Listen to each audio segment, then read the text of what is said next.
Hello बच्चों, welcome to अनोना class. आपका platform में आपका स्वागत है। हम लोग जो है बायोलॉजी का जो फर्स्ट चैप्टर है जीव प्रक्रम, उसको देख रहे हैं, जो बिहार बोर्ड क्लास 10 के बच्चों के लिए है।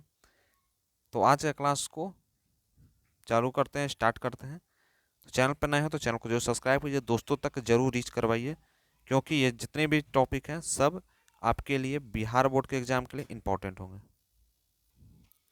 तो जो आज का जो होगा, क्या पढ़ना आज, जलीय जीवों में क्या श्वसन होती है। अब जलीय जीव के श्वसन के बारे में पढ़ेंगे।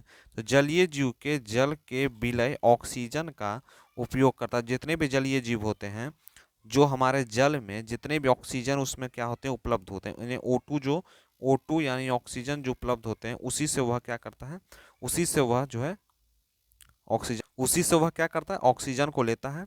जल में ऑक्सीजन की मात्रा कम होने के कारण इसकी श्वास दर स्थलीय जीव की अपेक्षा कम होती है, जैसे मछली की। अपने मुंह द्वारा जल लेकर उसे बलपूर्वक क्लोम कर जा पहुंचती है, यह विलय ऑक्सीजन रुधिर में जाता है। यानी मछली जो है, मछली की जो ऑक्सीजन की होती है वो किस में जाता है, रुधिर में जाता है, और जिसके माध्यम से वह क्या करती है, ऑक्सीजन को लेती है। बात करते हैं कि कुछ जीव जो है श्वसन अंग, कुछ जीव के श्वसन अंग को जानते हैं। जीव के नाम यहाँ पर दिए हुए, यहाँ पर श्वसन अंग दिए हुए। जीव के नाम में सबसे पहला जो जीव आता है मछली आता है।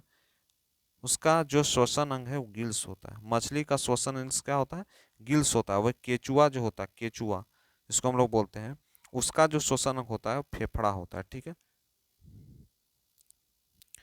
नेक्स्ट जो बात हम कर रहे हैं, नेक्स्ट हमें क्या पढ़ना है,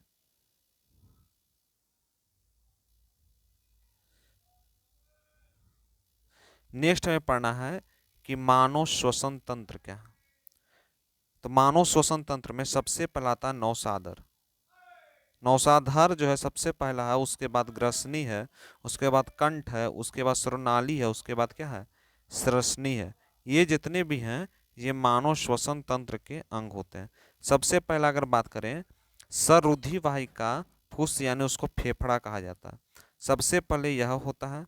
उसके बाद क्या करता है, उसके बाद जो है, उसके बाद होता है कूपिका कोष, उसको क्या कहते हैं, कूपिका कोष। ठीक है, और तीसरा को कहते हैं रुधिर वाहिका, दूसरा को क्या कहते हैं, रुधिर वाहिका कहते हैं। ये जितने भी हैं मानव श्वसन तंत्र के अंग। सबसे पहले आप कॉपी में नौसादर, ग्रसनी, कंठ, है ना, क्या लिखेंगे, श्रानली और श्रनी, सबको लाइन से लिख देंगे। उसके बाद नीचे पॉइंट बना के रुधिर वाहिका फुस यानी फेफड़ा, उसके बाद कुपिका कोष, उसके बाद रुधिर वाहिका लिख लीजिएगा। ठीक है, तो आज पर इतना ही, मिलते हैं क्लास में। Thank you.